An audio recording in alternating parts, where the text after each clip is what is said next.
So welcome back, this is part 2 and here we look at the coming week. Okay, so not a massive data coming out, but if you're interested in Canadian dollar or what's going on in Canada, they changed their clocks, and of course there's many central bank speakers this week, with the highlight going to be Powell on Wednesday.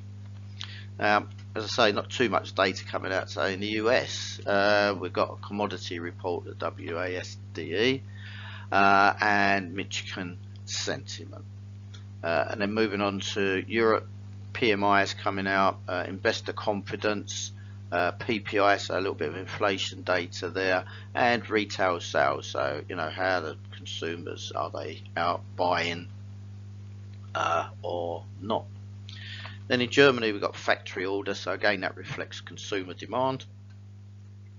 PMI, so what sort of managers are thinking about sort of inventory and how they're managing their business. Industrial production, so again linked to consumer demand, and CPI, some inflation data.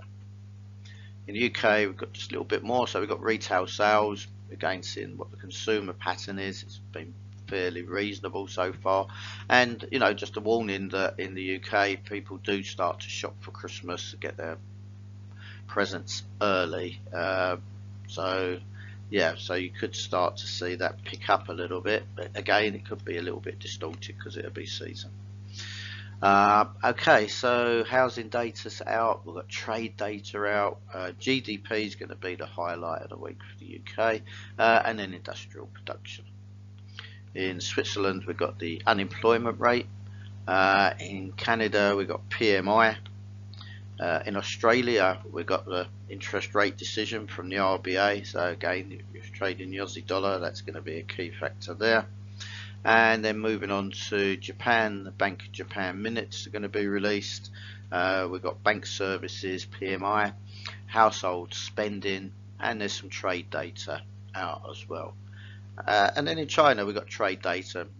It's very important for China as the trade data to sort of, whether they're exporting a lot or not, because obviously that impacts just their internal supply and demand as well as their external.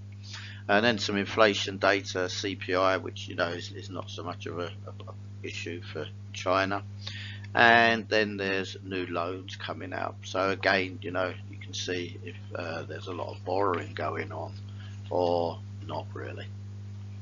Okay, so fairly quiet on the data front. Just keep an eye on the geopolitical issues, Israel, Russia, etc., or anyone else that decides that they're not happy in some way somewhere around the world. And yeah, just have a great week. Now stick with us, because now we're going to look at my macro outlook. So we've got lots to look forward to this week. It's going to be a big week. It's going to, it's certainly going to have some guidance of where things are heading, with both the FOMC, so the Fed effectively, and the ECB, both deciding on rates, but also, hopefully giving us just a little inkling of some forward guidance of what their expectations are.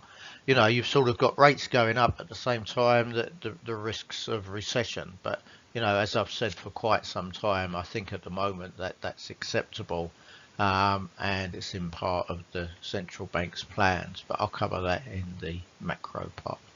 So just to highlight our services, daily newsletters full of headlines, global news. You can get them either direct from us, or we do post them on LinkedIn as well.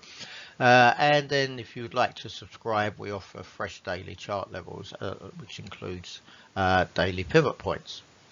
Then we offer anything from one-day workshops, one-week courses, and also our comprehensive accredited masterclass.